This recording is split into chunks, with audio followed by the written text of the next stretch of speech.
రోజు రోజుకి గోల్డ్ రేట్లు పెరుగుతున్నాయి. తాకట్లో ఉన్న బంగారానికి వడ్డీలు పెరుగుతున్నాయని టెన్షన్ పడుతున్నారా? కొమ్మూరి గోల్డ్ వచ్చాక ఆ టెన్షనే పోయింది. కొమ్మూరి గోల్డ్ ఈ మధ్య ఒక ట్రెండ్ నడుస్తుంది. అంటే బాయ్ ఫ్రెండ్స్ ని రెంట్ కి తీసుకోవడం అనేది. సో దీని వలన చాలా నష్టాలు ఉన్నాయని చెప్పేసి సిపి సజ్జనర్ గారు కూడా మాట్లాడడం జరిగింది. అసలు ఏంటి కల్చర్, దీని గురించి ఒకసారి డిస్కస్ చేసే ప్రయత్నం చేద్దాం. ప్రజెంట్ మనతో పాటు దాము బాలాజీ గారు సీనియర్ జర్నలిస్ట్ ఉన్నారు. వారిని అడిగి తెలుసుకుందాం. నమస్కారం సార్. నమస్తే. సార్, ఈ రెంట్ కు బాయ్ ఫ్రెండ్ తీసుకోవడం వలన అంటే ప్రయోజనాలు ఉన్నాయని చెప్పేసి చాలా మంది ఈ ట్రెండ్ ని ఫాలో అవుతున్నారని చెప్పేసి తెలుస్తుంది. ఈ నేపథ్యంలో సజ్జనర్ గారు కూడా రియాక్ట్ అయ్యారని, దీని వల్ల నష్టాలు ఉన్నాయని చెప్తున్నారు. అసలు ఏంటి కల్చర్, దీని వల్ల బెనిఫిట్స్ ఏంటి, నష్టాలు ఏంటి, కంప్లీట్ గా దీని గురించి ఒకసారి ఎక్స్ప్లెయిన్ చేయండి సార్. నిన్న సజ్జనారు తర్వాత సైబర్ పోలీసులు ప్రజల్ని అప్రమత్తం, ముఖ్యంగా అమ్మాయిల్ని చైతన్యవంతం చేయడానికి ఒక కార్యక్రమం పెట్టారు. అందులో ఏంటంటే వాళ్ళు ప్రధానంగా రెంట్కి బాయ్ ఫ్రెండ్ ఫర్ రెంట్ అనే కాన్సెప్ట్ ఇప్పుడు హైదరాబాద్లో కూడా బాగా పెరుగుతుంది. చాలామంది అమ్మాయిలు ఈ వలలో పడిపోతున్నారు. సో జాగ్రత్తగా ఉండండి.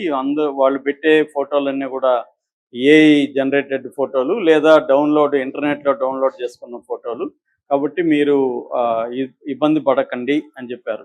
మామూలుగా ఏంటంటే మనకిప్పుడు నేను కూడా చాలా చూశాను ఇలాంటివి. ఈ రెంటల్ ఫోటోలు రేట్లు యావరేజ్లు ఎలా ఉన్నాయంటే, అంటే కాఫీ డేట్ అంటారు. కాఫీ డేట్ అంటే ఒక అబ్బాయి కాఫీ తాగడానికి మాత్రమే వస్తాడు, ఒక హాఫ్ అన్ అవర్ ఎంత వస్తాడు, దానికి 499 రూపాయలు అబ్బాయికి ఇవ్వాలి, అమ్మాయితో పాటు వస్తాడు. రెండవది సినిమా డేట్, సినిమాకి వస్తాడు, సినిమా చూసి మళ్ళీ వెళ్ళిపోతాడు అబ్బాయి, దానికి 1249 రూపాయలు.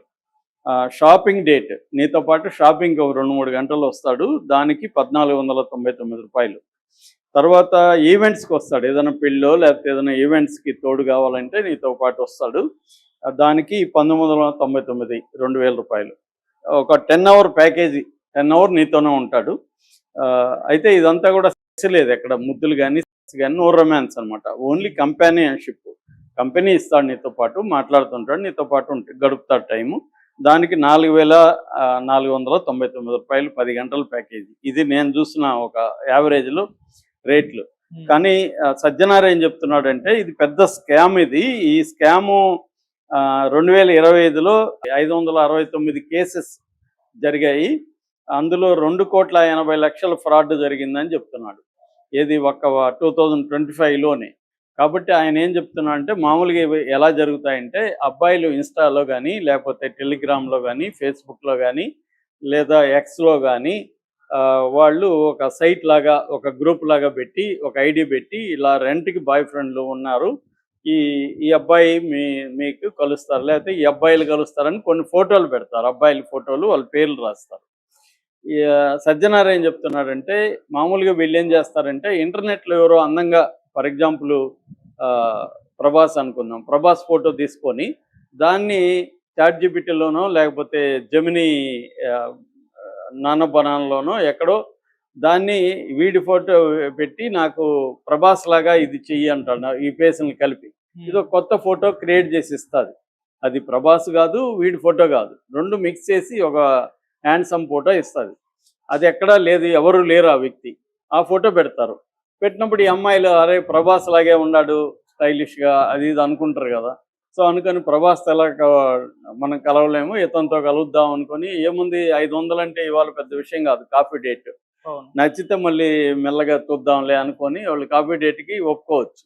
అలాగే ఈయనేం చెప్తున్నా అంటే సజ్జనారు, ఇదొక ట్రాప్ వేస్తారు మిమ్మల్ని. వాళ్ళు ఏం చేస్తారంటే మెల్లగా వాడు అసలు మీతో రాడు, కానీ వాళ్ళు ఏం చేస్తారంటే అడ్వాన్స్ బుకింగ్ అని చెప్పి, అంటే బుకింగ్కి అడ్వాన్స్ అని, స్లాట్ బుకింగ్ అని చెప్పి కొంత డబ్బులు వసూలు చేస్తారు. ఒక 1000 అనుకోండి రేటు, అంటే సినిమా డేటు 1000 పైన ఉంది. సో వీళ్ళు ఏం చేస్తారంటే ఒక 500 అడ్వాన్స్ వసూలు చేస్తారు. That is number 1. నెంబర్ 2 ఏంటంటే, మెల్లగా చాట్ చేసి వీళ్ళ ఫోటోలు, వీళ్ళ ఇన్ఫర్మేషన్ తీసుకొని ఎమోషనల్ బ్లాక్మెయిల్ చేస్తారు. అంటే ఫైనాన్షియల్ ఫ్రాడ్, బ్లాక్మెయిల్, ఈ 2 చేసి అమ్మాయిల్ని మెల్లగా ట్రాప్ చేసి వాళ్ళ దగ్గర మ్యాక్సిమం డబ్బు లాగేస్తారు. ఈ అమ్మాయిలు దీన్ని ఎవరికి చెప్పుకోవాలి? ఇళ్లలో చెప్పుకోలేరు, పోలీసులకు చెప్తే మళ్ళీ అది ఇంట్లో తెలుస్తుంది, ఫ్రెండ్స్కి తెలుస్తుంది, ఈ అమ్మాయి బాయ్ ఫ్రెండ్ రెంట్కి తీసుకుందంట అంటారు అని చెప్పి వాళ్ళు గప్చిప్పుగా ఉండిపోతారు. అందుకని ఆయన ఇవి చెప్తున్నాను అనమాట. ఎక్కువగా డబ్బులు మోసపోయిన వాళ్ళు కంప్లైంట్లు ఇస్తున్నారు. సో సజ్జనార్ ఏం చెప్తున్నా అంటే ఇలాంటివి జరిగినప్పుడు మీరు ఫస్ట్ ఆఫ్ ఆల్ డబ్బులు పే చేయకండి, అడ్వాన్స్ కానీ ఏమీ చేయకండి అని అంటున్నాడు. కానీ చేయకపోతే వాళ్ళు రారు కదా. జనైనోడు అనుకో, ఫర్ ఎగ్జాంపుల్ జనైనోడు అయినా నువ్వు అడ్వాన్స్ ఇస్తేనే వాళ్ళు బుకింగ్ చేసుకున్నట్టు లెక్క. బుకింగ్ ఫీ అనేది ఉంటుంది, బుకింగ్ ఫీ కట్టాలి. సో కాకపోతే ఏంటంటే బుకింగ్ ఫీ వరకే కట్టాలి, ఇంకెక్కువ కట్టకుండా ఉండాలి. ఒక ప్రాక్టికల్గా చెప్పుకోవాలంటే సజ్జనార్లాగా అనుకుంటే అసలు అమ్మాయిలు బుక్కే చేసుకోలేరు. జనైన్ కూడా ఉంటారు ఇక్కడ, అన్నీ ఫేకే కాదు. జనైన్ అబ్బాయిలు కూడా రెంటల్కి ఉంటారు. వాళ్ళని బుక్ చేసుకోవాలంటే బుకింగ్ ఫీజు కట్టాల్సిందే, అది కట్టచ్చు. కానీ అంతకంటే ఎక్కువ కట్టకుండా చూసుకోవాలి. రెండోది వీళ్ళ పర్సనల్ డేటా ఇవ్వకూడదు, వీళ్ళ ఐడీలు వీళ్ళ ఇది ఇవ్వకూడదు. కానీ వీళ్ళ ఐడి ఒకటైతే ఇవ్వాలి కదా, ఏదో ఒకటి. ఇప్పుడు ఇన్స్టాలో పోతే ఇన్స్టాలో నువ్వు వాళ్ళతో మాట్లాడాలంటే నీకు ఐడియా ఉండాలిగా, అదైతే వాళ్ళకి తెలుస్తుంది. సో అలాగే మెల్లగా వాళ్ళ ఫోటోలు వాళ్ళు ఏం చేస్తారంటే మన ఫోటోని తీసుకొని అమ్మాయి ఫోటోని ఎలాగన్నా మార్చేయచ్చు, వీడియోగా మార్చేయచ్చు, ఫోటోల్ని న్యూడ్గా మార్చేయచ్చు, ఈ అబ్బాయితో ముద్దు పెట్టుకున్నట్టు చేసేయచ్చు, హగ్ చేసుకున్నట్టు చేయొచ్చు, ఏమన్నా చేయొచ్చు, వాళ్ళు ఉంది కాబట్టి. సో అలాగంతా చేసి నేను దీన్ని సోషల్ మీడియాలో పెడతానని బ్లాక్మెయిల్ చేసే అవకాశం ఉంది. సో ఈ అవకాశాలు ఉన్నాయి కాబట్టి జాగ్రత్తగా ఉండండి. మీరేదో సరదాగా బాయ్ ఫ్రెండ్ అంటున్నాడు కదా, చూద్దాము, ట్రై చేద్దాం, కాఫీకో సినిమాకి పోదామని. ఎందుకంటే హైదరాబాద్లో కూడా లోన్లీగా ఉండే అమ్మాయిల సంఖ్య పెరిగింది. పీజీ హాస్టల్లో ఉంటారు వాళ్ళు, పెద్దగా అబ్బాయిలతో పరిచయాలు ఉండవు. రెండోది కొలీగ్స్తోనూ మిగతా వాళ్ళు తిరిగితే వాళ్ళకి ఇబ్బందులు ఉండొచ్చు తెలిసిన వాళ్ళతో తిరిగితే. కాబట్టి ఇదనుకో